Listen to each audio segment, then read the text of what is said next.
Welcome to the 2-minute warning interview series, where we take a deep, if rapid, dive into the energy transition and what it means for the world. Many thanks to James Graybert, who heads the mitigation division of the United Nations Framework Convention on Climate Change, also known more commonly as the UNFCCC. Hi, James. Hello, good afternoon. Thank you for joining us. Much of the work you deal with is to do with NDCs as per the Paris Agreement. Of course, these are a critical part of the architecture for decarbonisation by mid-century, and getting those cornerstones in place on a global level and boosting accountability, which has been a critical point in the last 2 to 3 decades when it comes to a climate agenda.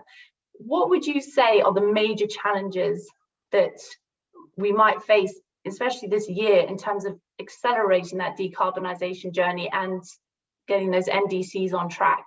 Because of course, not every nation is on track.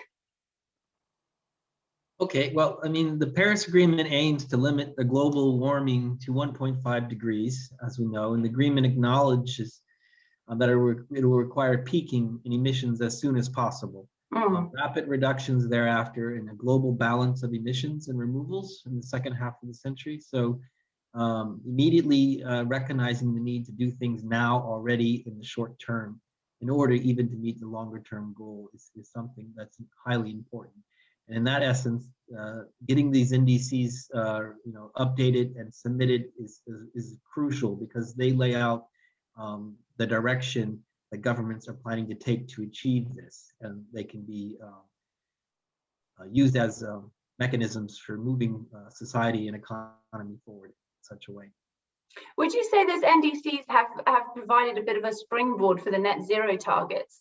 So since the Paris Agreement was ratified, and then having to create these NDCs and having to look in depth at this topic has given countries perhaps more confidence that a net zero target, along with the political momentum that's been growing and social momentum, that a net zero target is more viable. Would we have net zero without NDCs? Yeah, I think it goes both ways. I mean, the long-term low-emission development strategies are encouraged under the Paris Agreement, and all countries know they need to have a longer-term vision. And these NDCs serve in those near-term efforts, but also they need to be guided by a longer-term strategy. So it's a bit of cart before the horse. We do have to have long-term low-emission development strategies by governments in order for them to develop these NDCs, which in essence are the indication of which policies and actions they're going to take in order to, as I mentioned before, have the near-term peaking of emissions and the long-term achievement of global net zero. So they do go hand in hand, the NDCs and the long-term strategies, definitely. And the NDCs are really part of something that there's been a bit of criticism about in terms of devils in the detail when it comes to these net zero targets and some of the other parts of the global climate agendas, that the rhetoric is very strong, but the detail is weaker, whereas the NDCs actively try to address that and to give those clear parameters of what's expected. But looking forward, what do you see as the challenges that need to be addressed to make these NDCs a reality? Because many, of course, are still on paper. Some are not on track at all. Others are doing very well. What's needed to overcome? What challenges are there, and what's needed to overcome them? I mean, of course, it will differ by country and by region, but if I keep it at a global level, in general, I think there are 3 things that are definitely a challenge in terms of implementation of the NDCs. The first is an all-government approach. Every government has a variety of economic and social challenges that it needs to address. And too often addressing climate change is seen as a peripheral to these challenges that they have, or an add-on to what they're doing. But climate change it needs to be deeply intertwined with all the other areas of government policy, economic and social, and all the government approach is that are required to move an NDC forward. So and we are seeing that with Build It Back Better. To some extent, I think we're beginning to see this. I think at the beginning of the Build It Back Better, there was a bit of crisis management, and now there's a bit of a reflection phase where they're trying to say, okay, we're going to do this. How do we do this as a whole of government approach? And that's the kind of thing we also need to apply to climate change, this integrated approach at all levels of government, including local government and the subnational level. And the second thing I would say is an all of society approach is needed as well, not just government. To really have fully implemented successful indices or successful climate change policies, it's going to require production and consumption changes, and this cannot be done without innovation of the private sector and buy-in of civil society. The third area, I think, which is an area of challenge for everyone, is how do we redirect the financial flows? Infrastructure that we're creating over the next few years, the next 5 years or so, is going to be with us until mid-century. And even beyond in some cases. So, retrofitting is substantially more expensive than getting it the design upfront right. So financing the right infrastructure, the right investments now is key. And it's a challenge, it's not easy.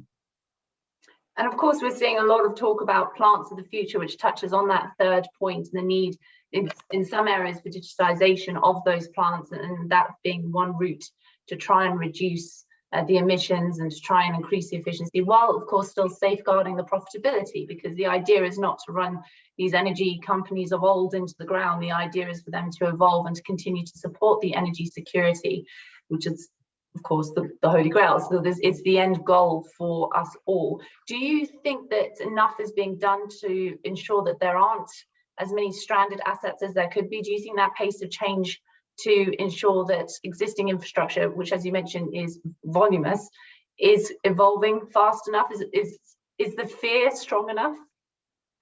I think it needs to be stronger, honestly. But I do think we're seeing some encouraging things, and they happen rapidly. We're seeing things we didn't think we would see as fast as we did on the uptake of solar, a potential future uptake of electric vehicles, and we're seeing a lot of innovation come forward.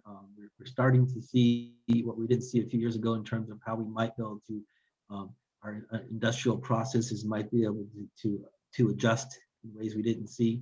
So trying to be optimistic, but I do think there's still a lot to do. And just talking there, you mentioned solar and you mentioned EVs as well. What would you say are the three measures that need to happen to urgently, because I think that's an appropriate word considering this conversation, accelerate the global decarbonization program? For example, we're seeing a huge amount about hydrogen and the potential of green hydrogen, batteries as well. Same with perhaps putting a price on carbon, and being able to say this is the price of a global carbon footprint, of a barrel of oil. These are conversations that are gaining a lot more momentum. None of them are new, but they're gaining a lot more momentum. Would you put any of those in your basket for key focuses for the coming year? Yeah, I mean, if we look at what the IEA has said in its recent World Energy Outlook, I mean, solar, as they say, solar is the new king of electricity production. I mean, it's so much cheaper than we could have imagined. Electricity production and costs are expected to reduce even further. And faster than we expected as well. Faster, yeah. And in some cases, new solar will be cheaper than existing coal plants. So that's happening. But in terms of the three things, I would say e-mobility, electric vehicle sales, as I was saying, in 2020 have started to reach the tipping point, I think.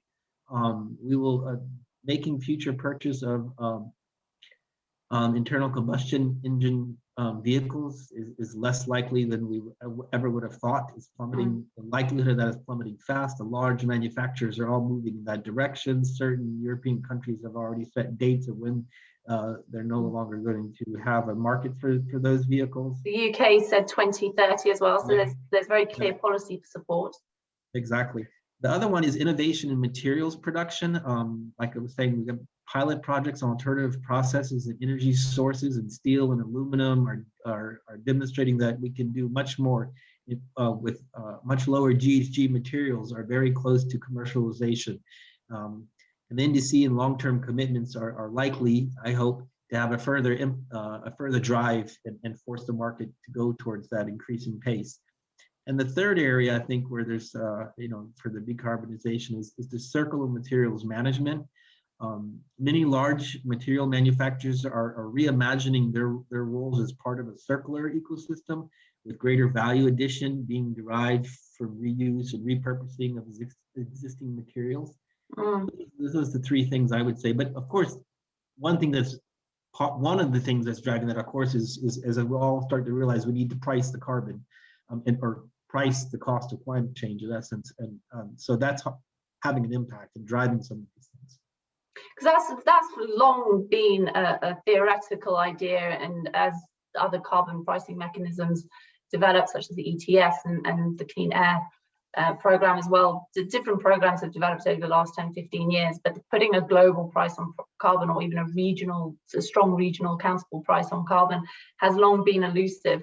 And there still seems to be advocates and critics to it. There's still people who think that it's really not the be all and end all, is going to end up being a bureaucratic jigsaw that detracts from the focus of getting those innovations commercialized, the innovations you just mentioned, and getting those commercialized and on the ground, and most importantly, scalable. Do you agree with that? I mean, I don't agree with some of the criticism, since that's what you're asking. I mean, I think when we talk about carbon pricing, it's a basket of things. It's carbon tax, it's trading, it's policy setting in a way that takes account of prices. So it's not a one size fits all. And I think countries and economies are looking at, even within certain sectors, what makes sense. But I do think there's definitely an uptake compared to decades ago, where it's accepted that this is something we need to build into our pricing and our economic modeling, and have some ability to respond to it. So I do think it's here to stay, this concept of carbon pricing, and I do think it's starting to have the impact that we expected to. There's another common vein in your comments between carbon pricing and the need for innovation and the pickup of different technologies such as EVs, and that is of the private sector and their role in this broader decarbonisation push. How would you see the role of the private sector in decarbonisation in the near term, in the next couple of years? What would you like to see happen? Because you've touched on the need for finance to evolve as well. I think the private sector acts in a range of ways that can support the decarbonization of producers and consumers, and also through advocating clear policy signals aligned with long-term goals of the Paris Agreement. So that's important. I mean, I think the last point in particular, that they need to be more engaged and responsive, and insist that governments are clear about what the policies that they're putting in place. And as I was saying before, with the indices and the long-term strategies, it is very clear what direction they're taking.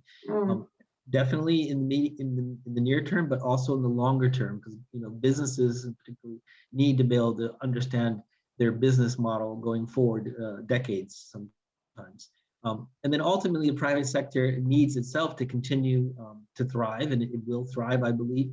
And it will be driving the investment in the low emission world. And we will see that the companies that are moving faster in this transition will probably have a competitive advantage. So I think they will do that, but they do need the signal clarity.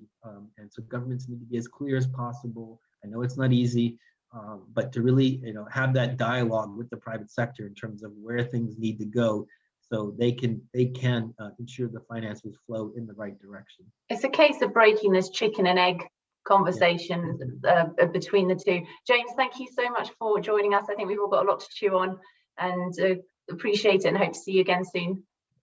My pleasure. Take care.